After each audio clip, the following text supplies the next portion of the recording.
म्हणजे बाहेरून आले। पुढच्या काही बातम्या येत आहेत, मला वेगानं आपल्याला त्या बातम्यांपर्यंत न्यायचंय आणि त्यानिमित्तानं आता स्क्रीनवर मोठ्या प्रमाणामध्ये वेगानं येणाऱ्या बातम्यांच्या आधी मला आपल्याला सांगायचंय मुंबईतली आकडेवारी कशी बदलतीये। कल्याणी दीक्षित, आधी मुंबईकडे येऊयात एकदा पटकन। मुंबईची आकडेवारी सध्या आपण पाहूयात। मुंबईमध्ये भाजप आता 50 जागांवर आघाडीवर असल्याचं चित्र पाहायला मिळतंय। शिवसेना 18, राष्ट्रवादी 1, ठाकरे गट 35, मनसे आता मनसेचा आकडा एक वाढलेला आहे। मनसे सध्या 7 जागांवर आघाडीवर असल्याचं चित्र पाहायला मिळतंय।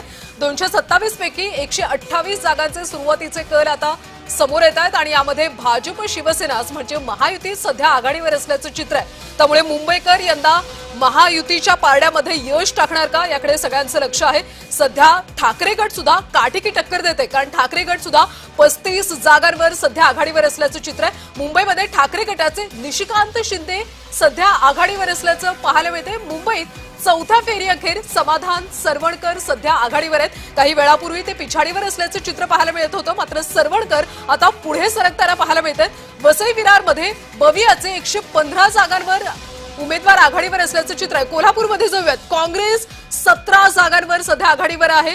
खरं तर कोल्हापूरमध्ये काँग्रेसची अनेक काळापासून सत्ता असल्याचं आपण पाहिलं होतं महापालिकेमध्ये आणि आता त्यामध्ये सुद्धा 17 जागांवर कोल्हापूरमध्ये सध्या आघाडी पुढे असल्याचं पाहायला मिळते। पुण्यामध्ये काँग्रेसचे प्रशांत जगताप सध्या आघाडीवर आहेत। पुन्हा जाऊया चर्चेकडे। जी कल्याणी, धन्यवाद। पुण्यातला विषय महत्वाचा ठरलाय। प्रशांत जगताप शरद पवारांची साथ सोडून काँग्रेस सोबत आले आणि त्यामुळे काँग्रेसला बरे दिवस आले का? हनुमंतराव जगताप हे लोकप्रिय नेते आहेत, काँग्रेसमध्ये त्यांचं आम्ही स्वागत केलं आणि एक चांगलं पॅनल घेऊन ते लढत आहेत। महापौर राहिलेले आहेत, अनुभवी आहेत आणि शिवशाहू फुले आंबेडकरांच्या विचारधारेला मानणारा एक कार्यकर्ता, सामान्य लोकांना उपलब्ध असलेला कार्यकर्ता, ही त्यांची हडपसर आणि त्यांच्या प्रभागामध्ये ओळख आहे। त्यामुळे प्रशांत जगताप विजयी होतील याची खात्री आहे आम्हाला, सोबत त्यांचं पॅनलही विजयी होईल अशी आम्हाला अपेक्षा आहे। तुम्ही असं म्हणताय की प्रशांत जगताप विजयी होतील, त्याचबरोबर एक पटकन आपलं निरीक्षण मी अपेक्षित करतो कोल्हापूरवर सतेज पाटलांच्याच एकूणच बांधणीचा फायदा होताना दिसतोय। कोल्हापूरमध्ये सतेज पाटील साहेबांनी एक हाती किल्ला लढवला। एकनाथ शिंदे साहेब, अजितदादा आणि भाजपा राज्यात कुठेही तिघं एकत्र नव्हते, पण बंटी पाटील साहेबांचा पराभव करायचा म्हणून कोल्हापूरमध्ये ते तिघे एकत्र होते। त्या तिघांच्या विरोधामध्ये बंटी पाटील साहेबांनी परत छत्रपती शाहू महाराज खासदार त्यांना सोबत घेऊन दुसऱ्या तिसऱ्या फळीतले कार्यकर्ते सोबत घेऊन जो एक ताकदीने लढा दिला, त्या लढ्याला कोल्हापूरकरांनी खरं म्हणजे हा प्रतिसाद दिलेला आहे। अनेक माणसं आमची कोल्हापूरमध्ये फोडण्याचं कामही भाजपानं केलं होतं, एकनाथ शिंदेनी केलं होतं।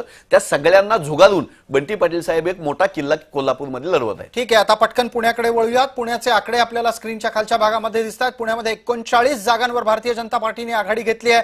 त्यांच्यासोबत शिवसेना 4 जागांवर आघाडीवर आहे। अजित पवार यांच्या नेतृत्वामध्ये 16 जागांवर आघाडी मिळताना दिसते। प्रदीप पेशकार, पटकन याचं विश्लेषण करा, थोडंसं पुढे आलात तर बरं होईल। आपण सांगा, पुण्यामध्ये काका पुतणे एकत्र आल्याचा काही फायदा झालेला आहे असं दिसत नाही? नाही, तो होणारच नव्हता। याचं कारण काकांचं जे काही आतापर्यंत मागचा रेकॉर्ड पाहता आता पुणेकरांना कळलेलं आहे की विकास पुण्याचा कोण करू शकतो। पुण्यामध्ये जे इज ऑफ लिव्हिंग पाहिजे, वाहतुकीच्या समस्या अनेक आहेत, ह्या सोडवायच्या असतील तर देवेंद्रजींचं विजनच आवश्यक आहे। त्यामुळेच आता काकांवरचा विश्वास मात्र पूर्ण उडालेला आहे। पुण्यात काकांवरचा विश्वास उडाला, मग काँग्रेसनी वेळीच पुण्यामध्ये काकांपेक्षा दूर जाणं पसंत केलं म्हणून फायद्यात आहे का काँग्रेस? आपण हनुमंतरावांकडून उत्तर घेऊ, पण प्रदीपजी आपलं निरीक्षण। 100% काँग्रेसने सुद्धा आता लक्षात घेतलेलं आहे की काकांचा कुठे उपयोग नाहीये, त्यामुळे काकांना दूर करून काँग्रेसने अशा प्रकारचं चाल केलेली आहे।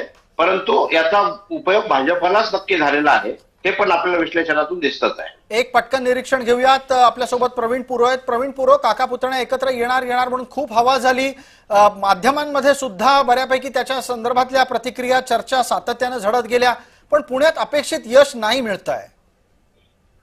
नाही, खरं आहे, कारण मी मगाच सांगितलं की दोन्ही पवारांमध्ये जे आतापर्यंत जी काही सत्तेच्या संदर्भात सातत्याने जी स्पर्धा होती, म्हणजे शरद पवारांची साथ सोडल्यानंतर अजित पवारांच्या विषयी विश्वास कसा निर्माण होईल या संदर्भात शरद पवारांच्या गटात प्रचंड नाराजी होती।